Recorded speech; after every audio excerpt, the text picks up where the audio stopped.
السلام علیکم ګرانو کتونکو، نن موږ راغلي یو د زیارت د یو غونډۍ سر له یو ډېر ښایسته لوکیشن دی چې تاسو یې وینئ چې ډېر د خوند نظاره ده او د درختو پاڼې هم جړې سوي دي او د مني علامې هم ښکاره سوي دي.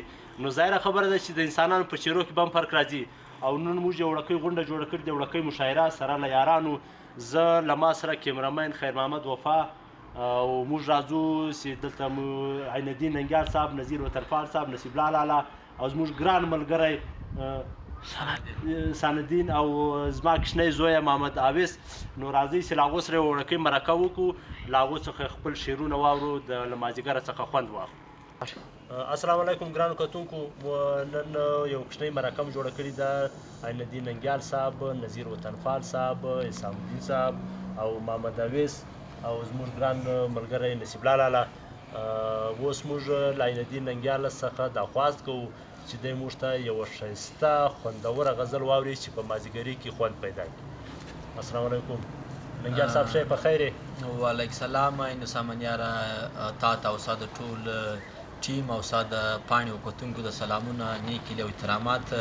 ډېر خوښ یم چې تاسو یې وار بیا په خپله پاڼه کې موږ د اورېدلو موقع راکړله. ډېره مننه.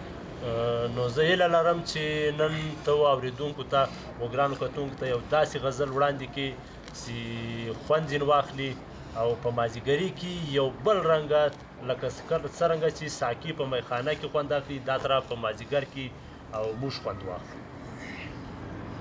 مننه.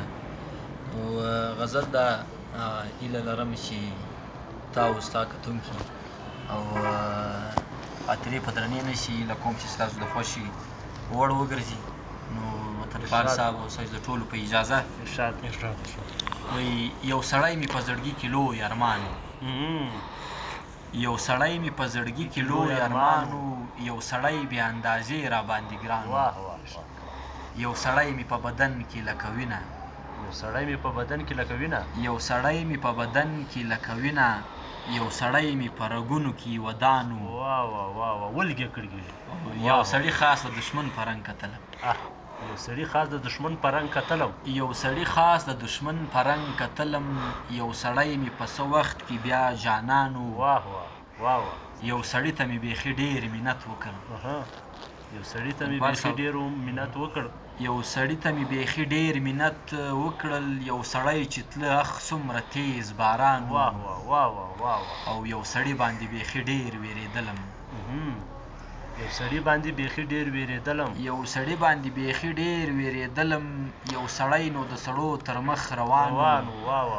او ننګیال ځان ته یو سړی ونږدې کړی، ننګیال ځان ته یو سړی ونږدې کړی، یو سړي باندې سر و مال قربان، یو سړي باندې سر و مال قربان. ګرانو کتونکو، هیله لرم چې تی به د خوښې وړ به مو وګرځي او زه له تاسو ټولو څخه دا خواست کوم چې زما چینل سبسکرایب، لایک او فالو او شیر کړئ. مننه. نور مو وخت نه اخلم. کور مو ودان. خداحافظ.